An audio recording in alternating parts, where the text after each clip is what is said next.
પહેલાં તો ચેટીચંડ અને ઝૂલેલાલ સાહેબ અવતાર ધારણ કરવાના બધાને ખૂબ ખૂબ અભિનંદન આપું.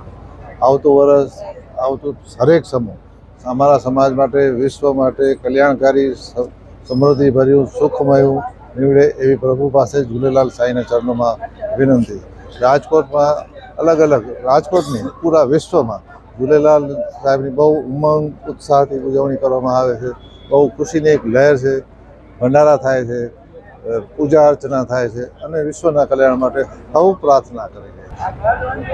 સિંધી સમાજ માટે ચેટીચંડ એટલે એક એમનું ધાર્મિક પર્વ છે અને મોટામાં મોટો તહેવાર છે. કારણ કે એવું કહેવાય છે કે અમારા જે પૂર્વજ જે રહેતા હતા એમાં મિખરશા બાદશાહ જે હતા એમનો ખૂબ ત્રાસ હતો, અતિશય ત્રાસ હતો. ત્યારે ઝૂલેલાલ ભગવાન સાહેબે અવતરણ લઈ અને એ ત્રાસમાંથી બધાને મુક્ત કર્યા. જેમ અંગ્રેજોના શાસનમાંથી આપણે બધા મુક્ત થયા ને એવી રીતે મુખરશા બાદશાહના શાસનમાંથી આપણા પૂર્વજોને એ લોકોએ મુક્ત કર્યા ભગવાન ઝૂલેલાલે જન્મ લઈને.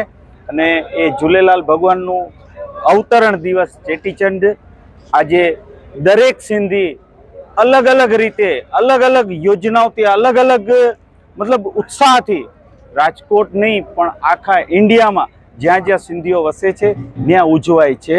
ચેટીચંડનો તહેવાર અમારા માટે બહુ મહત્વપૂર્ણ તહેવાર છે. અહીંયા બાઇક રેલીનું આયોજન છે જેમાં જેન્ટ્સ બાઇક રેલીમાં બધા છોકરાઓ જોડાણા છે. દર વર્ષે જોડાય છે અને આ વર્ષે પણ શાંતિસભર અને સંયમતાથી આ બાઇક રેલી તેલિયારામ દરબાર સાહેબથી નીકળશે અને ભાટિયા બોર્ડિંગ હોલે એનું સમાપન થશે.